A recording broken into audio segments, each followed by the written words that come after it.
আসসালামু আলাইকুম। বিজয় এক্সক্লুসিভে power point presentation 2007-এর ধারাবাহিক টিউটোরিয়ালসের প্রথম পর্বে আপনাদের সবাইকে স্বাগতম। আমি আছি আপনাদের সাথে মোহাম্মদ ইমরান হোসেন। আর আজকে দেখাবো পাওয়ার পয়েন্ট প্রেজেন্টেশনের টিউটোরিয়ালস। এটা হচ্ছে পাওয়ার পয়েন্ট প্রেজেন্টেশনের প্রথম পর্ব। তো প্রথমে আপনাকে মাইক্রোসফট অফিস ওপেন করতে হবে। মাইক্রোসফট অফিস অ্যাপ্লিকেশনটি আপনার ইনস্টল দেওয়া থাকতে হবে। তারপর অল প্রোগ্রাম থেকে এখানে দেখবেন গিয়ে মাইক্রোসফট অফিস নামের একটি অপশন এখানে আছে। তো দেখতে পাচ্ছেন এখানে মাইক্রোসফট অফিস লেখা আছে। এই অফিসের ভিতরে একটা ক্লিক করলে সবগুলো অ্যাপ্লিকেশন এখানে চলে আসবে। এখানে আছে Microsoft Office Access 2007, Microsoft Office Excel, Office InfoPath, Office Outlook, Office PowerPoint, Office Publisher, Office Word, অর্থাৎ একটার ভিতর সবগুলো অ্যাপ্লিকেশন এখানে আছে।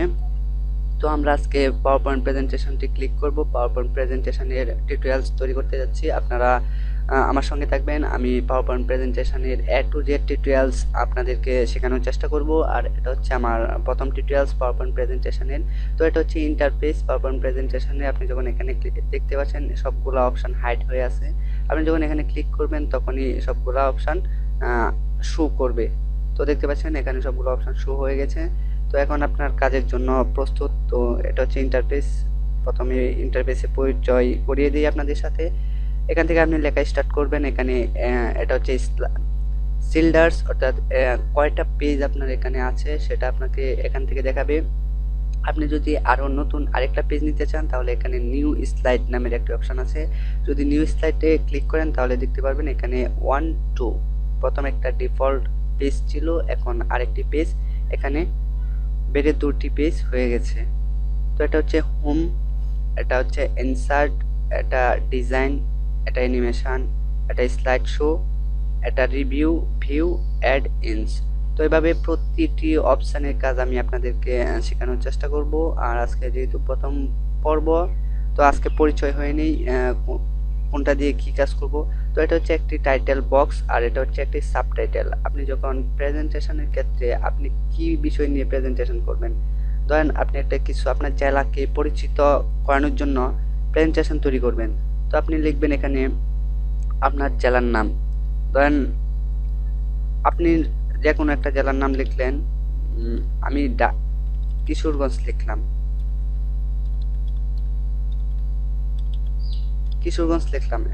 এখন আপনার সাবটাইটেলে কি লিখবেন? সাবটাইটেলে লিখতে হবে কিশোরগঞ্জের বৈশিষ্ট্য, অর্থাৎ কিশোরগঞ্জ জেলার ভিতর কতটি উপজেলা আছে সেগুলা সাবটাইটেলে লিখবেন। তারপর দ্বিতীয় পেজে সাবটাইটেলের নিচে আরেকটা পেজ যখন আসবে তখন সেখানে লিখবেন এই কিশোরগঞ্জ জেলার ভিতর যে থানাগুলো আছে, থানার পরে কি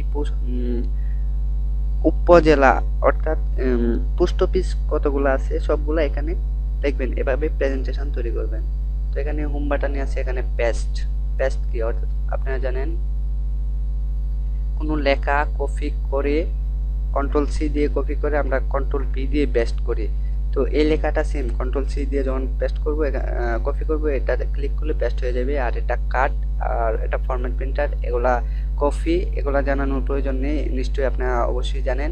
তো নিউ স্লাইড তো বললাম। তো লেআউট কি?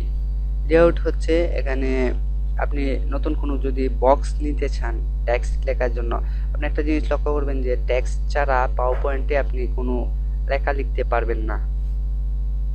ধরেন আমি এই বক্সটা আমি ডিলিট করে দিব।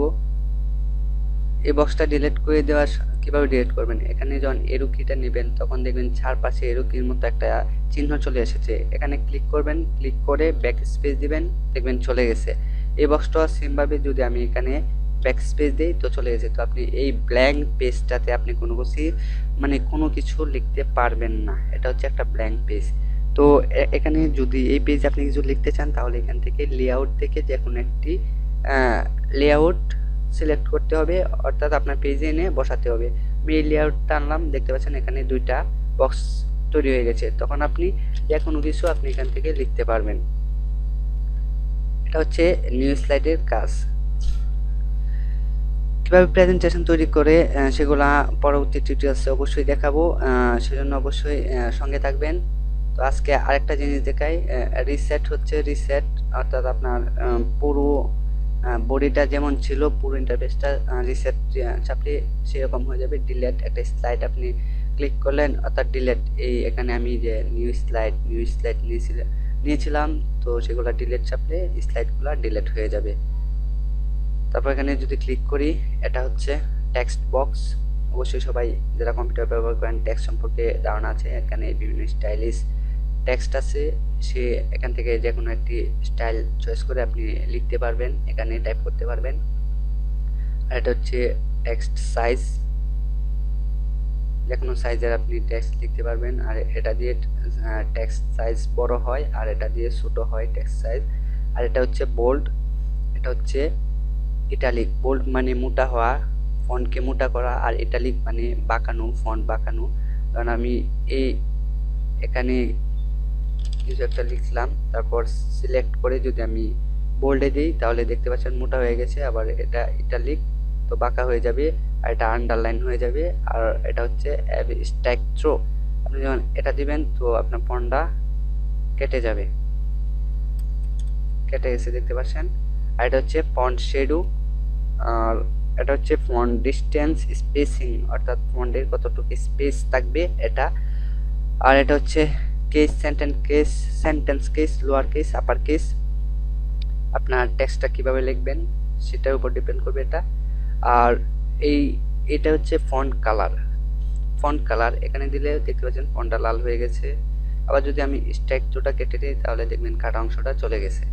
এটা যদি অন্য একটি কালার দিতে চাই, এখান থেকে বিভিন্ন ধরনের কালার আছে, যে কোনো একটি কালার আপনি চয়েস করে দিবেন। আর এটা হচ্ছে আপনার ক্লিয়ার অল ফরম্যাটিং, ক্লিয়ার হয়ে যাবে, মানে সব ফরম্যাটগুলো ক্লিয়ার হয়ে যাবে। কারণ ক্লিয়ার অল ফরম্যাটিং দিব, দেখতে পাচ্ছেন এখানে প্রথম টেক্সটগুলো যেরকম ছিল সেরকম হয়ে গেছে। তো এটা ছিল আজকের প্রথম টিউটোরিয়ালসের ইন্টারফেস পরিচিতি। তো পরবর্তী টিউটোরিয়ালসে দেখাবো কিভাবে ডিজাইনের কাজ কি, ইনসাইডের কাজ কি, অ্যানিমেশনের কাজ কি, এগুলা দেখবেন অবশ্যই। আর প্রেজেন্টেশন কিভাবে তৈরি করতে হয় এগুলো আমি ধারাবাহিক টিউটোরিয়ালসে আপনাদেরকে দেখাবো। সেজন্য অবশ্যই সাবস্ক্রাইব করে আমাদের সঙ্গে থাকতে হবে, অবশ্যই সাবস্ক্রাইব করবেন। আর পরবর্তী টিউটোরিয়ালস দেখে আমন্ত্রণ জানিয়ে আজকের মতো এখানে বিদায় নিচ্ছি। খুদা হাফেজ।